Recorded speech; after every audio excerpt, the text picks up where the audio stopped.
A gente está aqui discutindo esses benefícios que podem vir a aumentar para tentar angariar votos ou tentar melhorar a situação do governo no meio dessa crise econômica. A gente tem que falar também de como está o preço dos combustíveis, que no final das contas começou toda essa discussão há meses. Até agora, 21 estados e o Distrito Federal anunciaram um recuo do ICMS sobre combustíveis. A mudança segue uma definição do Conselho Nacional de Política Fazendária. Você vai acompanhar uma ilustração que nós preparamos aqui no nosso telão. Os estados que registraram a maior queda no valor da gasolina a partir da redução do Imposto sobre Circulação de Mercadorias e Serviços, ICMS, são o Paraná na dianteira.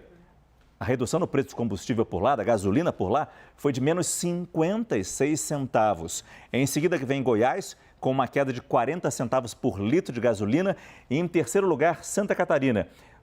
Os motoristas viram a gasolina baixar 39 centavos. No entanto, o que a gente vê é que mesmo com a redução do ICMS, não está fácil abastecer o carro. A Bahia tem a gasolina mais cara do Brasil. A redução foi tímida, de apenas 11 centavos. O combustível saiu de R$ 8,03 e foi para R$ 7,92. A segunda gasolina mais cara no Brasil também fica no Nordeste. Rio Grande do Norte baixou de R$ 7,89 para R$ 7,57. Depois vem Ceará, Rio de Janeiro, Minas Gerais e Espírito Santo. São Paulo é o quinto estado brasileiro onde mais caiu o valor da gasolina na hora de abastecer. E a gente repercute esse cenário ao vivo, conversando com a repórter Carla Chaves. Carla, boa noite. Qual é o retrato que a gente tem nos postos de combustível aqui no estado de São Paulo? Boa noite.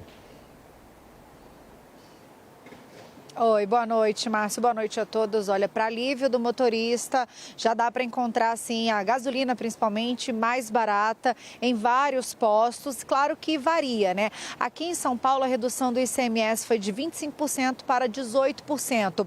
Então, em média, antes desta redução, a gasolina estava custando ali R$ 6,97. Agora, a média é de R$ 6,69, segundo a Agência Nacional do Petróleo.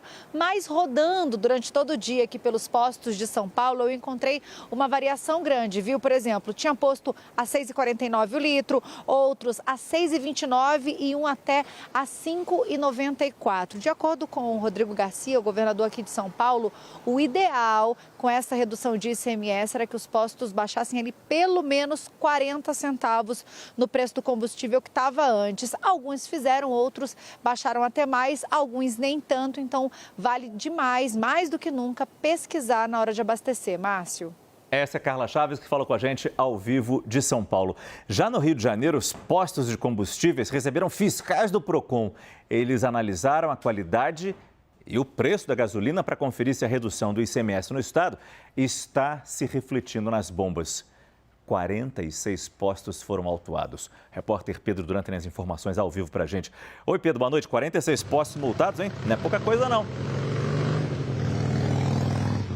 Para 100 que foram fiscalizados, né, Márcio? Estamos falando de quase metade aí que não tinham, de fato, corrigido o preço como esperava o governo do estado. Boa noite para você e para quem acompanha o Prime Time. Mas teve uma outra coisa bastante curiosa que aconteceu em 12 desses postos, que foi a mágica. Quando os fiscais do Procon chegaram com as equipes de fiscalização do estado, toda aquela força-tarefa, os preços rapidamente mudaram e abaixaram. O governador Cláudio Castro estava comentando esse fenômeno aqui agora há pouco numa entrevista coletiva, isso porque a intenção justamente dessa fiscalização era mostrar para os donos dos postos de combustíveis que o governo vai cobrar, que essa redução no ICMS chegue na ponta, na bomba, para o consumidor. A gente está falando de um estado que tem um dos maiores ICMS do Brasil, ou pelo menos tinha, que era de 32% para gasolina e caiu para 18%, quase a metade. Nos cálculos, isso dá mais que o dobro do que a Carla Chaves estava falando aí de São Paulo, porque a estimativa aqui do governo era de uma redução de R$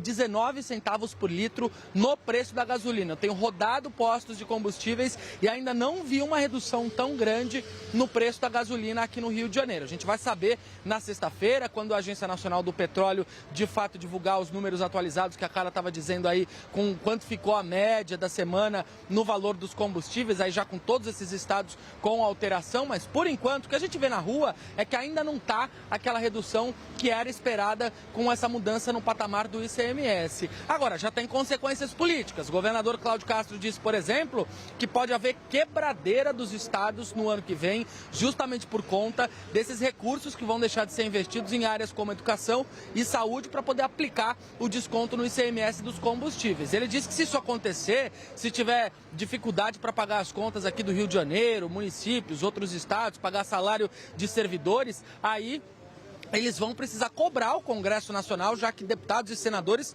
deram um aval para que essa mudança acontecesse. Então, isso é uma coisa que repercutiu mal entre os governadores. Eles não queriam muito que essa ideia fosse adiante, porque não achavam que era a melhor solução, iam perder recursos, mas pelo menos nesse ano de 2022, o governador Cláudio Castro disse que o orçamento está garantido, que não deve ter nenhuma mudança. Mas para o ano que vem, depois da campanha eleitoral, que o Estado pode ter ou não um novo governador, aí sim, de fato, deve ter um impacto financeiro maior. A gente precisa acompanhar para poder saber o que vai ser cortado, que tipo de investimento o governo vai deixar de fazer, justamente para conseguir dar conta desse desconto tão grande no ICMS dos combustíveis, né, Márcio? Esse é Pedro Duran falando ao vivo do Rio de Janeiro. Muito obrigado, Pedro.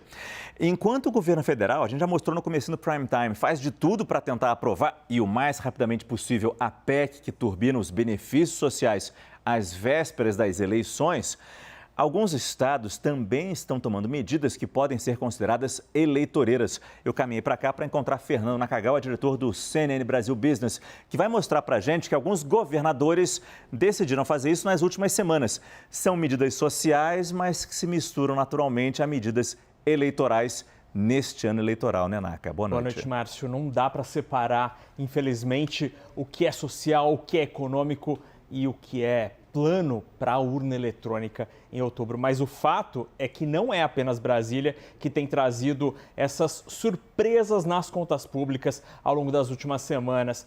Na sexta-feira, acho que a medida mais importante anunciada, foi anunciada aqui no estado de São Paulo, onde o governo do estado simplesmente suspendeu o reajuste de até quase 12% na tarifa do pedágio, que já deveria estar vigorando agora. Mas o governo estadual mencionou ali o aumento do preço dos combustíveis e não adotou isso. Obviamente, as concessionárias reagiram, reclamaram e muitos economistas entendem esse tipo de medida como sendo uma quebra de contrato. Mas não é apenas o estado de São Paulo. Por exemplo, o governador Ratinho Júnior, do Paraná, anunciou nos últimos dias a contratação de 3.400 homens para forças de segurança do estado. Um número bem maior, 1.000 homens a mais do que o planejado originalmente. É uma conta que vai gerar gastos permanentes até que todo mundo se aposente. Então, é mais uma medida com impacto nas contas públicas. Além disso, vários estados, Márcio, Amapá, Bahia, Maranhão, Mato Grosso do Sul, Paraíba, ou anunciaram antecipação do pagamento do salário de junho ou antecipação da primeira parcela do 13º. Aí, nos últimos dias, quando os governadores poderiam ainda anunciar pela lei eleitoral, governadores que estão tentando a reeleição, poderiam anunciar medidas que aumentam o gasto público ou pelo menos antecipam o gasto público. Pelo visto, todo mundo do executivo está olhando para outubro e só está pensando na urna eletrônica. Márcio. Isso sem contar também com a redução do ICMS, que também tira dinheiro dos estados. É menos imposto que entra para os estados. Ou seja, isso se soma a todos esses gastos que você nos descreveu aqui. Sim, os governadores até mencionam que as contas públicas agora, estaduais, estão numa situação positiva. Então, teria como cortar ou gastar um pouquinho mais agora. O problema é o futuro. Como é que se aguenta segurar esta conta lá na frente? Obrigado, Fernando Nakagawa.